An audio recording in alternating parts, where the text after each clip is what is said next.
Can you Okay, still hear I me? think we are ready. Ah, yeah, we have screen, we have your video. I forgot to introduce you, Doug.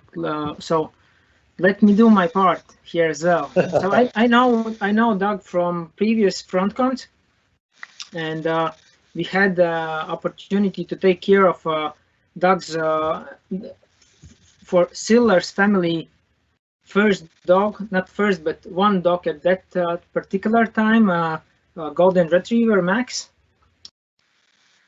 It was very interesting time. We were, yeah, it's a bit different to take care of so huge because he's big and he's strong, and but it was really nice. So about Doug, not dog, but Doug. Doug's family are traveling like in Europe. You are now more than 1 year in Europe, right? This trip is almost 2.5 years. 2.5 years you are in Europe, so Yep. nomading in Europe, and one van, two adults, one dog. Actually, now two dogs already. So yeah, and one very important information about your family is that you have new dog, which name is Mal, which is name of Chewbacca's wife. Yes. So for Star Wars fans, if you didn't know, then Chewbacca had wife and her name, and you can go to not Wikipedia but Wikipedia and check this information. And if you don't find something there, you can always ask Doug. Probably he knows better. Yes, maybe. Okay, let's go. Let's switch to your talk now. All right, awesome. Yeah, it was a year ago that you had Max. It was exactly a year ago you had Max at your house. Yeah. But he's here now. He's an older fella. He's about 12 or 13, and Mala is a young dog. So we've got a lot of puppy energy. But we're not going to talk about dogs, or we can talk about dogs. But I'm also going to talk about video and how to put video on your web page without killing people's data plan.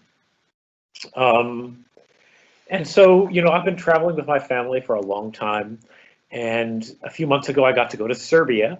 And this is what, since Serbia is outside of the EEA or whatever the term is, my phone didn't work there unless I was pay as you go. And if you look, it was going to cost me €5 a megabyte. And you start thinking, the average web page is 1.7 megabytes. And then, so, you're already talking €8 or €9 every single time you load a web page. You start throwing video in there, and this can get ugly very, very quickly. But video is really taken over. I mean, in the last 6 weeks, I think everybody has been using Zoom, right? We're all using video now. So I also want to talk about how we can deliver video that doesn't break the internet. The EU actually asked Netflix to stream in SD because they were worried that with everyone working from home and everybody being at home and watching Netflix, that the internet would just stop working since the COVID-19 outbreak. Austria, this is again in March, they were giving the green light to throttle video streaming to make sure that the internet would still work.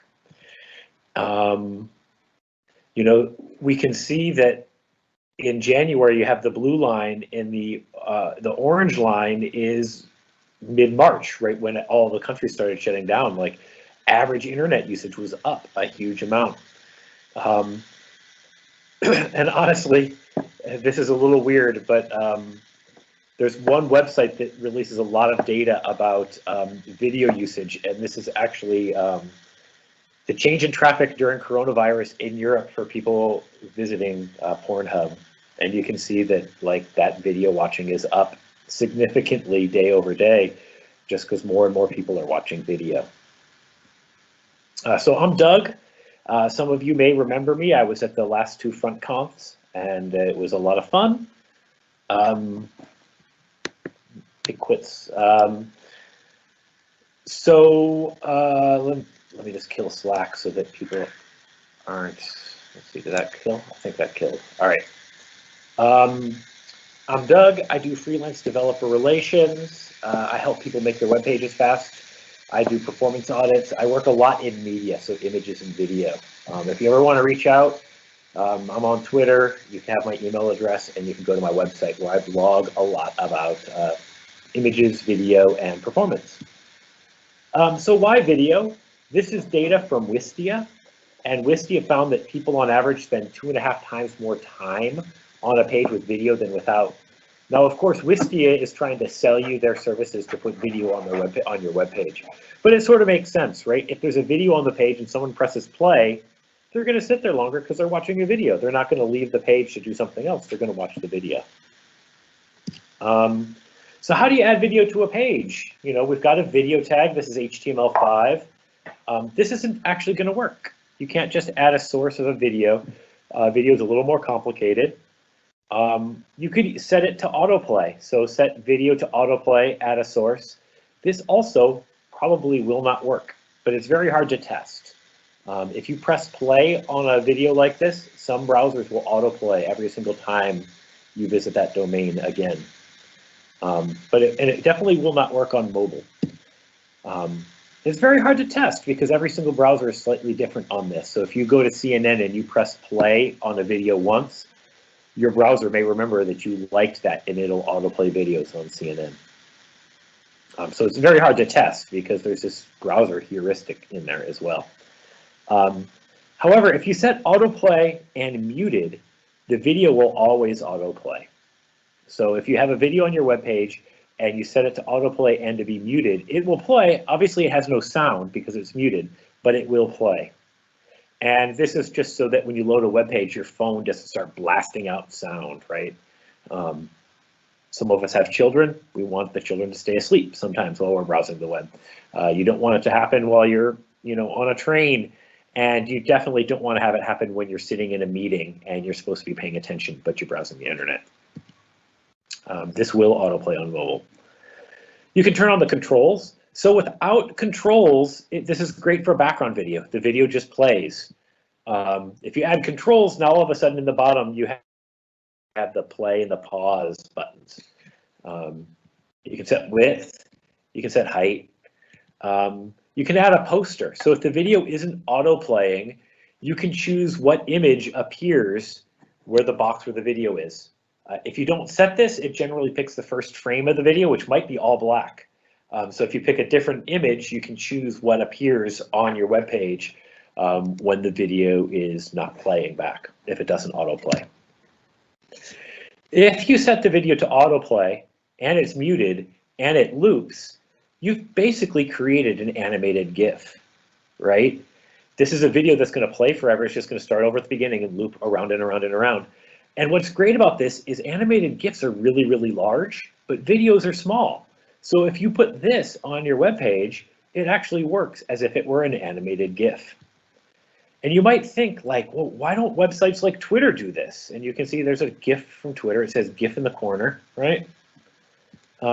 If you actually load this up in Chrome DevTools, they're serving movies and they're auto-playing them with a loop and a muted tag so that it's playing a video.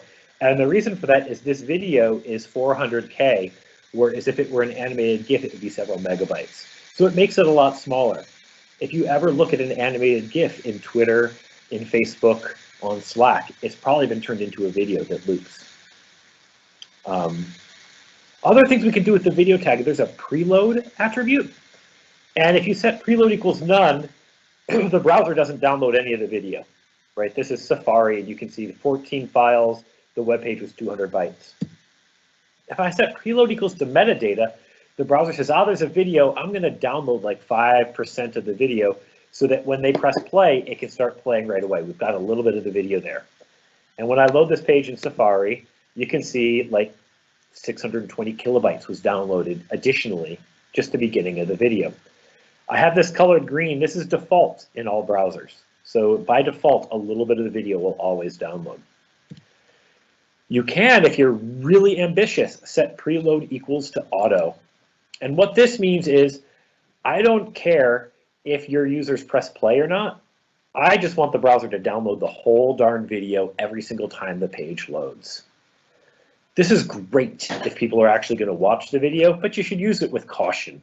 If there's only like a 40% chance that people are going to watch the video, this can get very expensive for you users to have to download that every single time. You can use multiple sources. So in this case, I've re-encoded my video as a WebM, as an MP4. And some browsers support WebM. Edge, Chrome, and Firefox support WebM. Safari does not, so it would fall back to get the MP4. So they're different formats. They have different attributes, but you can serve different sources to different people. The fallback is your browser does not support video. If you have an MP4, it's supported in every single browser today except for, I think, Opera Mini. So you're probably all right in having this work. If you know a lot about images, you know about media queries. And what media queries allow you to do is serve a different size image for a computer versus a phone. So you can serve different size images. They're different sizes. They're optimized for the different screen sizes. That doesn't work for video. This isn't available. So unfortunately, we cannot do that. Let's look at some examples. And this is not to badmouth any specific website at all. A lot of web pages have these sorts of issues. But this is the Trump Tower website. And when you load the page, this is the video. There's a background video that plays here, showing the store. And what we can see here is we've got a div holding our video. But what happens is there's actually two video tags. We have the desktop video, and the source is Trump Tower The Experience V2. And then we have a second video tag for Trump Tower The Experience V2 Mobile. And you can see it's muted, it autoplay, it loops, right? This is just going to play automatically in the background, but there are two of them. So what happens when there's two videos? And as you might imagine, when you open up DevTools, both of them download. So they are trying to do the right thing by having a mobile version of the video that's only 6 megabytes, but they didn't really know how to implement it. And so rather than actually implementing it correctly, we'll just download both and let the browser decide what to do. Unfortunately, it means there's 20 megabytes of video being downloaded every single time this page loads. Another example is, this is another web page. And what you can see here is it loops, it autoplays, and it's muted. So this video is going to start playing right away. But it has a poster. So this video is going to start downloading, and it's going to download this poster to display on the screen until the video starts. But because it's autoplaying, as soon as there's enough video, the video is going to play. So this JPEG is being downloaded for no reason whatsoever. And you look and the JPEG's 250K and you're like, wow. Not only is it 250K, but it's being downloaded in a way that's blocking the video from downloading, so it's actually delaying the video from showing up. If you're going to autoplay a video, you should probably just not even have a poster. A third example, I don't have this open. They're closed because of COVID, but a lot of web pages do this. You have a video on the web page, you don't want the video to show up on mobile, and so you use CSS, video display none, right? Don't show the video to the mobile users. The thing is, CSS is the way the files render on the screen. It doesn't impact the way files are downloaded. So if you visit a web page that doesn't have video, that's video on the desktop but doesn't have video on mobile, they may be using CSS to hide the video. And unfortunately, this web page, when it had video, was downloading 4 megabytes of video to all its mobile users who never ever saw the video. So when you use display none, that's great, but it doesn't actually prevent the video from being downloaded. And so it just wastes a whole lot of data. Last example I have here is, again, it's a video, it has controls, it's set for preload equals auto. And so again, preload equals auto means, hey browser, no matter what, download everything, whether or not they press play. This is a video that you have to press play to watch. If you look at the source, you learn something about this file. right? It's 88 megabytes, and whoever developed the site said just like download it. I don't care, just download the whole thing no matter what. If it's on mobile and they use display none, preload equal auto overrides that, and 88 megabytes is going to download. Now most browsers are smart and they're not going to download all 88 megabytes. But they're going to download a huge chunk of this video. So again, preload equals auto is very powerful if you think people are going to watch the video, but if they're not going to, we should probably not use it. On my mobile device, I got 61 megabytes downloaded. But you can see, like, they've got images, they've got JavaScript, but 96% of the download, 61 megabytes, was this video that I never watched. And that's just a little ridiculous. So these are all things that we can do to make video better without even doing any optimizations of the video itself, right? Just make sure that we're delivering the video correctly using the HTML spec that exists. But once we actually know that we want the video to play, there's a few performance aspects we need to look at. And the first one is, does the video start, and how quickly does the video start? Does the video stall? We all know that if we're watching a video and everything stops, we're like, what just happened? What's wrong? And that's bad. We don't want that to happen. And then does it look good? We want to make sure that the video looks great. By optimizing the video that we're delivering, we can solve a lot of these issues. So Akamai found that for startup delay, how long will people wait for a video to start before they abandon? And what they found is, just about everybody will wait 2 seconds. Everyone will wait 2 seconds for the video to start. But after that, you lose about 6% of your users every additional second. And so if it takes 4 or 5 seconds for your video to start, you're losing customers. They're not actually going to watch the video. They've left your web page, and that's bad. That's not what we want to have happen. So how do we measure the start time? For those of you who have seen me speak before, or other people speak about performance, you've probably heard of web page test. And webpagetest.org is this awesome web page to monitor what's being downloaded. And this is the waterfall. This is a web page. These are all the files that are being downloaded to load the web page. This green line is a video being downloaded. And what you can see is like the CSS and the images, they all download really fast. Video takes the longest. It's the biggest file. It doesn't tell us how quickly the video plays. It just tells us there's a video there. So how do we measure that? We could look at the video. And so this is the video of this web page. So how many of you load a web page and you wonder, I wonder if there's a video at the top of this web page? Maybe I'll just hang out at the top of this web page to see if there's a video. Ah, yeah, there's a video at the top of the web page. Nobody waits 25 seconds for a video to show up at the top of the web page, right? They've already left and they've given up. So I've developed a tool to measure this, and it's up on GitHub. I'll have links at the end of the deck, but it's stream or not. And what this does is you paste in the URL of your video, and it will tell you, you can change in your Chrome DevTools the speed of your network, and it'll tell you how quickly it took for your video to start. In this case, it took 1.3 seconds for my video to start. It was a really small video. It was a megabyte, and my speed, I had a 10 megabit per second connection, so it started up really, really quickly. Gives you a lot more information than this. It tells you how quickly that video starts up. Now we're only testing the video. We're not testing the CSS, the JavaScript, the images, all that other stuff. So you can download a whole bunch of images at the same time to really slow it down, slow down the video download if you're interested. So you can simulate this stuff. We can run JavaScript in the background to try to simulate CPU usage. It's not perfect, but at least we're getting an idea. This will help us understand how quickly does it take for the video to start. This is data from 2018. It's from Conviva, and Conviva found that between 2 and 4% of all videos just never started. This is the inside ring is mobile, the outside ring is desktop.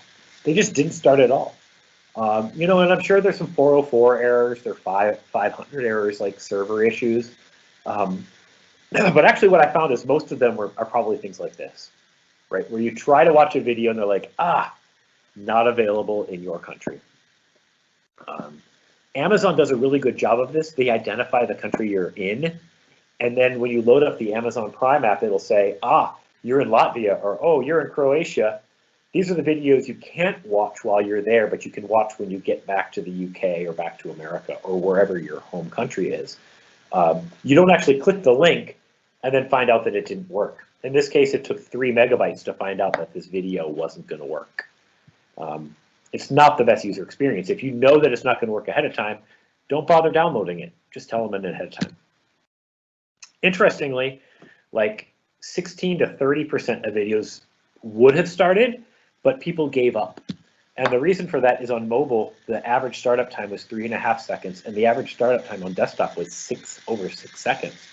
And if you have to wait 6 seconds, after a while, you're just like, I'm gonna do something else. And so you start losing people that way, just like Akamai found.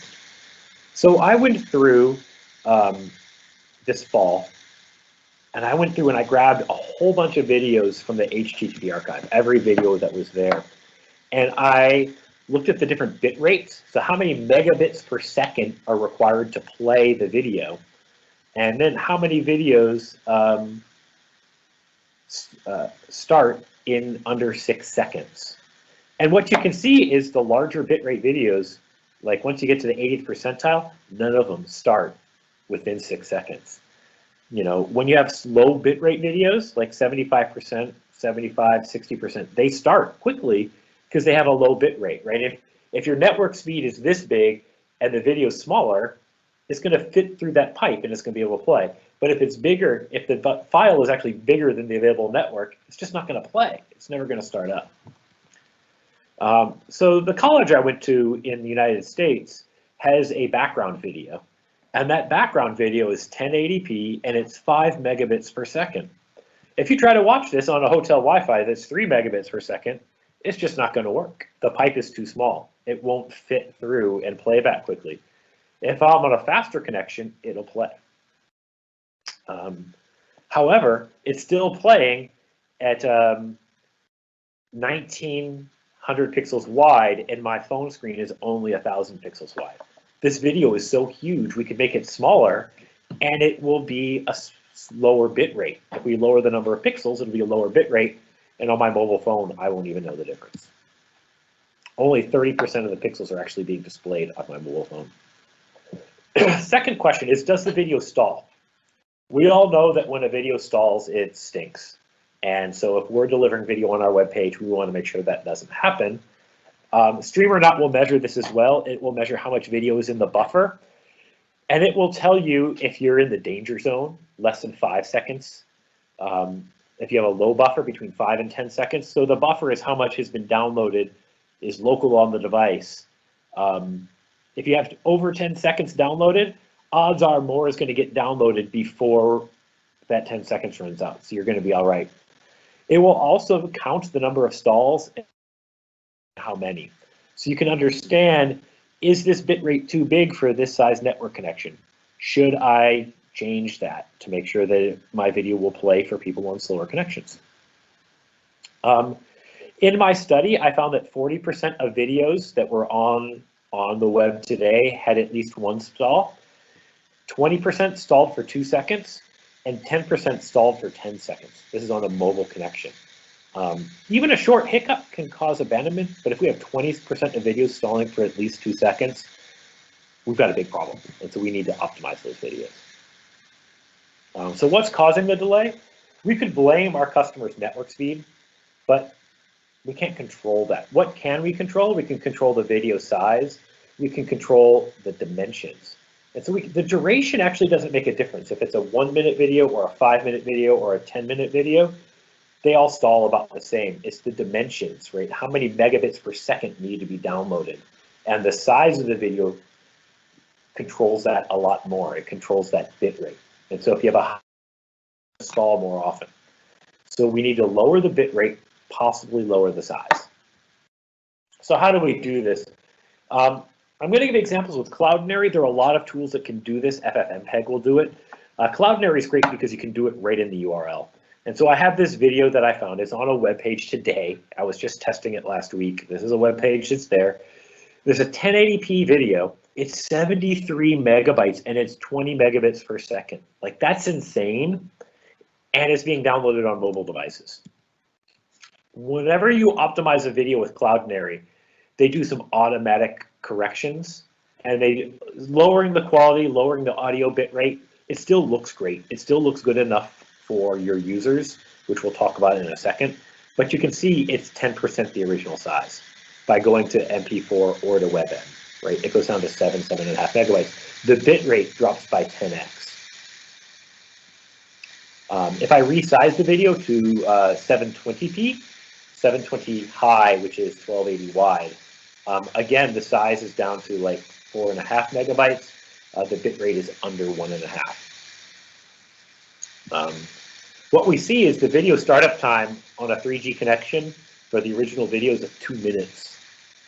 Nobody saw it, right? When I do those corrective measures, it goes down to 14 and 11 seconds. Still, nobody saw it. You can see we're half the time we're in that low danger zone for buffer, so it's probably going to stall. When I resize it to 720p, the startup time is down in that 2-3 second mode.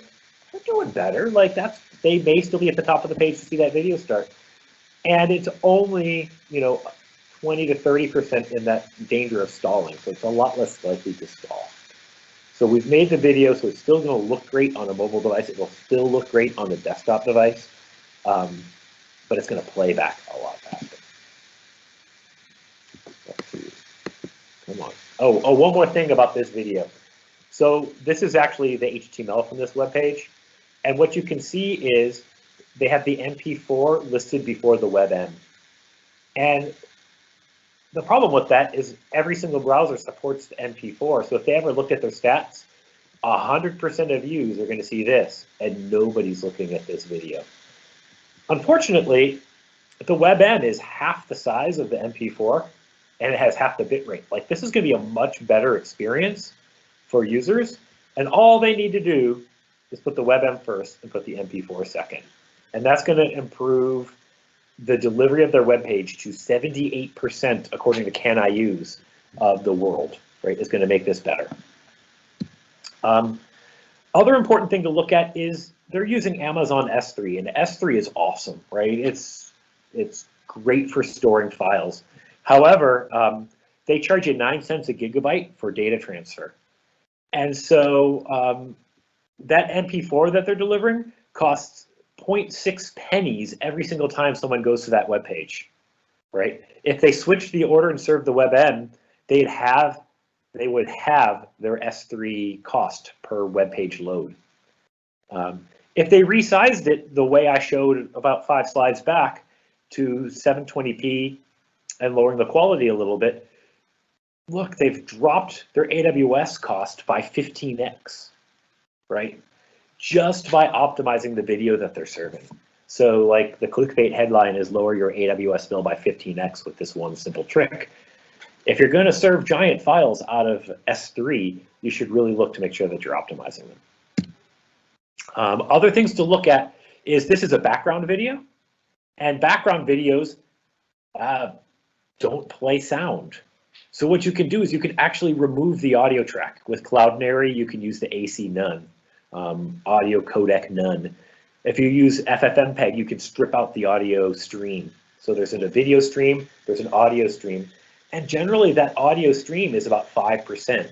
Even if you strip out the audio, there's an empty stream that takes up space. So you want to remove that stream from your and make the file smaller. If it's a looping GIF or if it's a background video, there's no reason to have sound because no one will ever hear it. And then finally, we can measure, if we make the video smaller, right, we change the size of it, we lower the quality, we want to make sure that it still looks good. We want to measure the clarity of that video. We want our stream to look like this and not look like this. We want people to enjoy watching the video, sticking their feet in the stream. There are a lot of tools that will do that. There's structural similarity, there's peak signal to noise. I'm going to talk about Vmap, which is Video Multi-Method Assessment Fusion. It's Netflix's quality measurement tool. And basically, you want to score above 93 or 95, and the quality of the video is still excellent.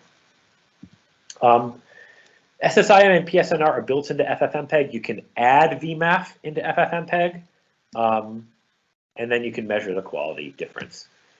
It actually goes frame by frame of the original video versus your compressed video, and will give you a score. So it's a fairly expensive study. I often do things like only do 5 seconds of the video. So I pick, in this case, I picked between 47 and 53 seconds, and I compared them. And I built a tool that will do this so that you don't have to build the special version of ffmpeg on your computer. You can just go to streamclarity.com, you put the reference video here, the transcoded video there, and it gives you a score. So remember that, so if I have a video that is 720p, 1280 pixels wide, it's 18 megabytes. When I test it against itself, it gets a Vmap of 100. If I do the quality auto, the Vmap is, even if I resize it to a smaller size video, it goes from 18 megabytes to 4.5 or 3 megabytes. My Vmap is still well above 93. And so what that means is it's indistinguishable for the human eye to see the difference. So if you have a choice of serving an 18 megabyte video that might stall, might take a long time for it to start up, or a 3 megabyte video that's going to start up really, really quickly, it will never stall, and your users have no idea that it's smaller, there's no reason why we shouldn't optimize our videos to make them smaller and more optimized so they still look great, but they also don't stall and don't take a long time to start up. So thanks everyone for hanging out, for listening. These are the tools that I used, Stream or Not, Stream Clarity, ffmpeg, and web page tests. So with that, Edgar, again, thank you for organizing this and inviting me. And I don't know if there's time for questions, but I will be here to answer them if you have any. Yeah, we have time for questions. I would say, yeah, please, everybody, either, I think best way is just write it here in Q&A, write your questions, and I will make them public, and then Doug will see them and will be able to answer. Last time it took a bit time while questions started to show up. Oh yeah, and also we have delay, 20-second delay. So let's wait a bit and we'll see. So Doug, maybe you can tell while we are waiting for questions, how do you get to these details? Are you just daily looking for some ways how to improve video stuff, or is it like because of you have some work related to that and that's how you get this experience, or how do you get to your conclusions? Oh, a little of both. So I'm really nobody's really studying how video is being used on the web. So I wanted to be that person to study it. So I started studying what was going on, and but I've also been working and doing a lot of video performance stuff. So it's sort of a little bit of both of them working together. I see.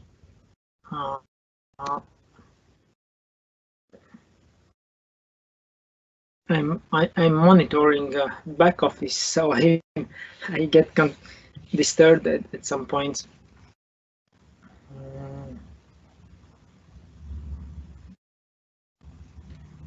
And you told me that so honestly I didn't see your talk in FrontCon last year, so you told that this talk was with similar title, but rewrite it 100%.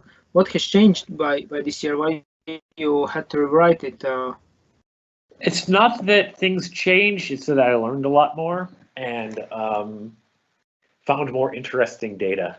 So just as I learn more about the subject, I can just present it in different ways. Okay, I remember that about Slack. I will check out, maybe there are questions in Slack. So there's a question about Netflix and whether they are doing bad practices with video. They're a little tough to check because they encrypt a lot of their things. So I haven't really looked at it that carefully. I do know that they use Amazon for everything, so I think that they're very cost conscious. They are actually leading the way on a lot of the video performance research. Like they introduced the quality tool that I was talking about, the Vmap tool. And they're actually among the first people to use, there's a new, inside WebM, there's a new encoding called AV1, which is a lot smaller, and they're one of the first companies to actually be using AV1. So I think if you use an Android phone and you watch Netflix, you're actually watching the AV1 video format.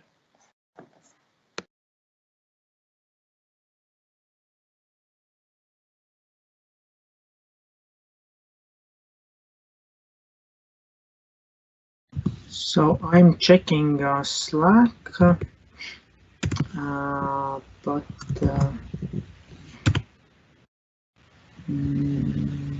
I'll hang out too if you want to move on to the next talk, and I can just answer questions as we go forward. I would say that let's do it this way now, that we have a 3-minute break for people who have to run for next beer or tea. And if you have questions in these 3 minutes, please type them in. And in 3 minutes, like 6:51, 52, I will start Marta's video. So in Slack, everybody is happy, no questions.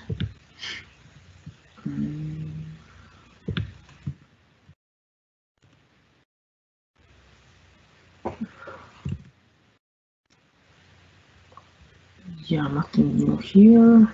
I have to find the video.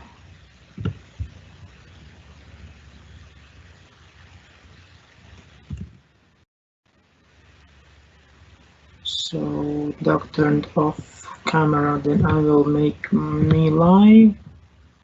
The people are not confused why everything is black. Oh, sorry, I didn't realize that. I'll turn me back on.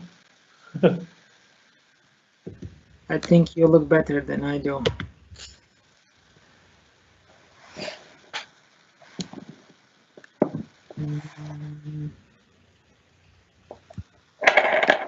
Why they are? Here is something new. Have you? Do you see it? Have you considered or been offered to work at Netflix? Your question. I think that'd be awesome. I'd love to work at Netflix. Yeah, I just don't want to move to San Francisco. You know, I think part of it is I'm consulting right now, and I am enjoying that. I am helping some video startups right now, which has been a lot of fun. But I have not been offered Netflix. They haven't come knocked at my door yet.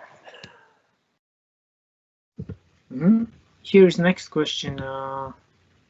You see, is it necessary to download whole video before it can be started to play? No, it doesn't. So you'll see that too. So I didn't get into streaming. Streaming is a little different, which is what Netflix and YouTube do. But you can, if you ever watch a video on a web page, you'll see, you know, on the screen, you'll see the bar where it's playing, and you'll see where you are, and you'll see a little gray line in front of that. That's how much has been downloaded ahead of time. Not the whole video is downloaded, just enough for the browser to keep playing it. So it can start reading the beginning of the file while it's still downloading the end of the file. And it'll just keep going. And when you get a stall, what's happened is you've reached the end of what's been downloaded before more stuff is downloaded. So there may be another 2 minutes of video, but since it hasn't been downloaded, it just stops. So yes, you can start watching a video before it finishes downloading, which is, I think, really cool.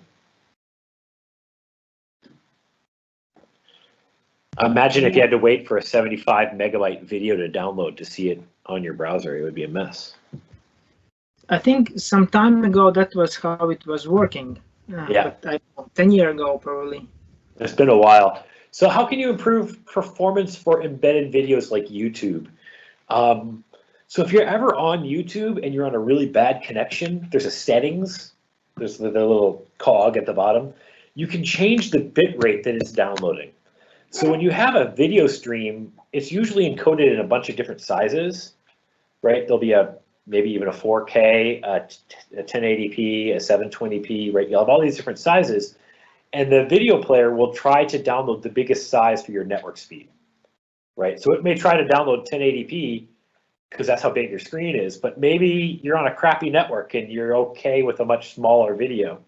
So it may be a little grainy, but it's not going to stall. So you can always change that. Usually it's set to auto, but if you're on a slow connection, maybe set it to 720 or 360. So it's a lower quality video, but it downloads faster because it's the speed of your network connection. So I've done that when I've been in areas with really bad coverage. Here's the next question, and I'm not sure, maybe you already answered it. Is there a way to improve performance for embedded videos, example YouTube? That's what I was explaining there. So let me see if I can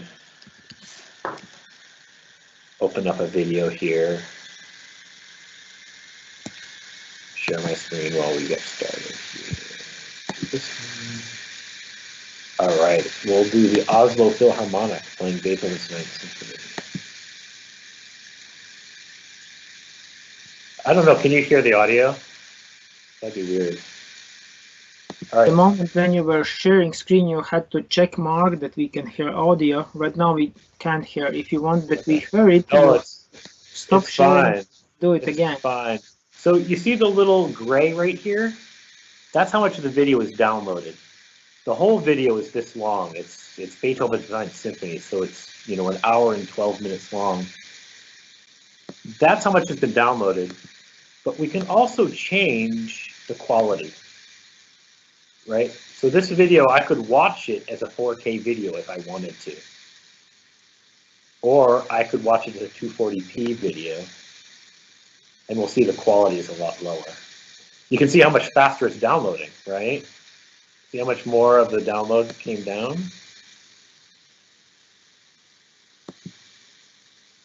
But if you look,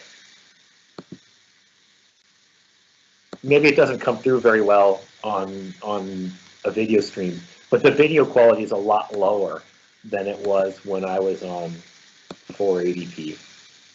That's a lot sharper. So I can tell a difference on my computer that this video is different when I change the quality here. But it'll download faster if I go to a lower quality. But this, how does it influence embedded? So when we embed the video, do we set up in which quality it will be shown? If it's a YouTube, you can still change it. So the YouTube will still allow us to see that if it changed. You'll still get this setting thing here, generally, I think. I just noticed if that spins. That's fun. So I think it will still change. There are two more questions. One is not sure if you understood, but I meant in iframes. In an iframe.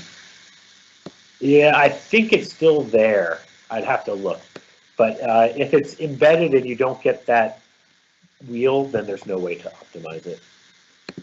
And then they were dropping video quality for a while. So is it better to drop the bitrate or pixel size for the optimal Vmap score? I don't actually know. That's a great question because there's a lot of things like, it's also frame rate. So you could, I think probably what they may be doing is lowering the frame rate as well. So instead of 60 frames per second, maybe dropping to 30 frames per second. So there's a lot of different things you can do to change the amount of video that's being sent down.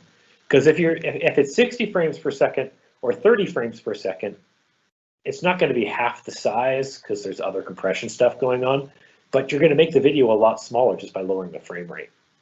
And people may not actually notice for some videos.